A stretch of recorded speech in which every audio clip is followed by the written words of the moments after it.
अस्सलाम वालेकुम YouTube friends and family, क्या हाल है? कैसे हैं आप सब लोग? उम्मीद करती हूँ सब खैरियत से होंगे। अल्लाह का शुक्र है, मैं भी बिल्कुल ठीक ठाक हूँ। आज के छोटे से व्लॉग को स्टार्ट करने से पहले जो मेरे चैनल को पहली दफ़ा देख रहे हैं तो प्लीज़ प्लीज़ प्लीज़ मेरे चैनल को ज़रूर सब्सक्राइब कर दें, वीडियोस को लाइक कर दें और छोटा सा प्यारा सा कमेंट छोड़ दिएगा मेरे लिए। आजकल असल में कराची में काफ़ी ज़्यादा गर्मी चल रही है और कुछ मौसम चेंजेस की तरफ जा रहा है और इलाकों में तो कह रहे हैं सर्दी पड़ गई है, दूसरे शहरों में, पंजाब के इलाकों में, बलूचिस्तान के इलाकों में। तो यहाँ कराची वाले बस अभी सर्दी का इंतज़ार कर रहे हैं और इतने में ही बस सबकी तबीयतें ख़राब चल रही हैं। यहाँ पे कोई ना कोई घर का फैमिली मेम्बर बीमार चल ही रहा है। पहले आँखों की बीमारी लगी रही है सब लोगों को और उससे फारिग हुए हैं, तो अब यहाँ पर खांसी, नज़ला, बुखार, हर घर में यही मामला चल रहे हैं। तो खुबैब की काफ़ी ज़्यादा तबीयत ख़राब थी, तो उसको मैं आज जो शानदा दे रही हूँ, मैंने कहा जल्दी जल्दी ये सही हो, वरना एक से दूसरे को वायरस लगते हुए बिल्कुल भी देर नहीं लगती। व्लॉग के शुरू में आप देख रहे होंगे प्यारे प्यारे से शरीफे लगे हुए थे, लेकिन वो मेरे हाथ की पहुँच से थोड़े से दूर थे, वरना मेरा दिल था कि मैं इनको तोड़ लूँ। और इसी दरख्त के नीचे यहाँ पर प्यारे प्यारे से 2 बकरी के बच्चे हैं, तो बस खुबैब इनके लिए स्पेशल फीडर ख़रीद के लाया है, साथ निप्पल वगैरह लेकर आया है कि इनको बच्चों को दूध पिलाऊंगा फीडर के ज़रिए, क्योंकि सामने ना प्याले में इनके मालिक इनको दूध देते हैं। तो इसने कहा कि बहुत छोटे बच्चे हैं तो ऐसे नहीं पियेंगे, रोज़ाना ज़ाया करते हैं, तो उनको फीडर से पिलाना चाहिए। तो बस यही ऐसे ही ये लोग फीडर पिला रहे थे बच्चे, और केले के छिलके भी खिला रहे थे। मिराल जायबा तो इसको जो खुद खाती हैं वो इनको भी खिला देती हैं। अभी तो इसको ये आइसक्रीम खिलाई थी, कभी कोकोमो खिला देती है, कभी कुछ। बहरहाल ये बच्चे हमारे ये कर रहे थे, तो मैंने कहा चलो थोड़े से मैं वीडियो क्लिप्स रिकॉर्ड कर लूँ। लेकिन बच्चे अब इतने मतलब 1 डेढ़ महीने के हो गए हैं ये कि ये दूध पीना फीडर से बिल्कुल भूल चुके हैं।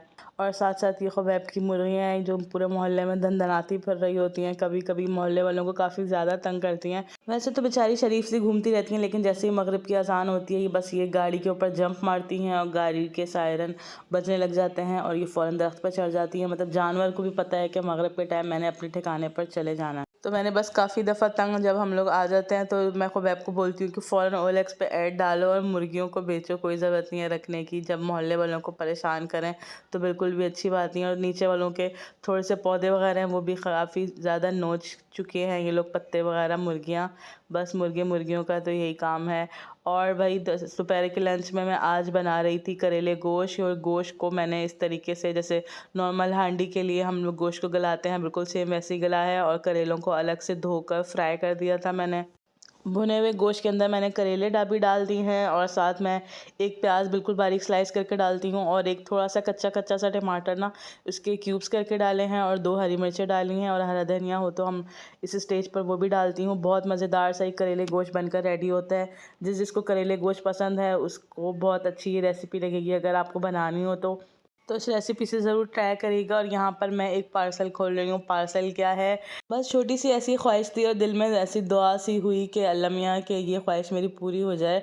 तो बस मैं यही सोच रही थी कि अगर मैं कोई अच्छी बड़ी दुआ करती तो शायद वो भी पूरी हो जाती। बहरहाल सीन ये था कि जिस दिन हम इस घर में शिफ्ट हुए थे तो सामने में घर में भी एक फैमिली शिफ्ट हुई थी, तो उन्होंने जैसे घर में दावत वगैरह की होगी।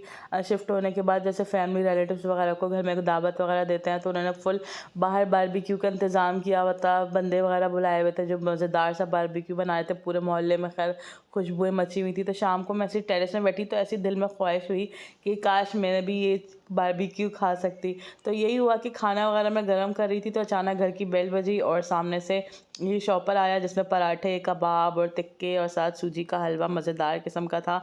तो बस यही हुआ कि अल्लाह ताला ने कैसे वक्त पर फ़ौरन से ख्वाहिश पूरी कर दी और मैं इस मज़ेदार से बारबेक्यू को टेस्ट करने जा रही हूँ। आप लोग भी, सब लोग मेरे साथ ये देख कर इंजॉय कर सकते हैं। नेक्स्ट वक्त तक के लिए मुझे दीजिएगा इजाज़त। अल्लाह हाफ़िज़।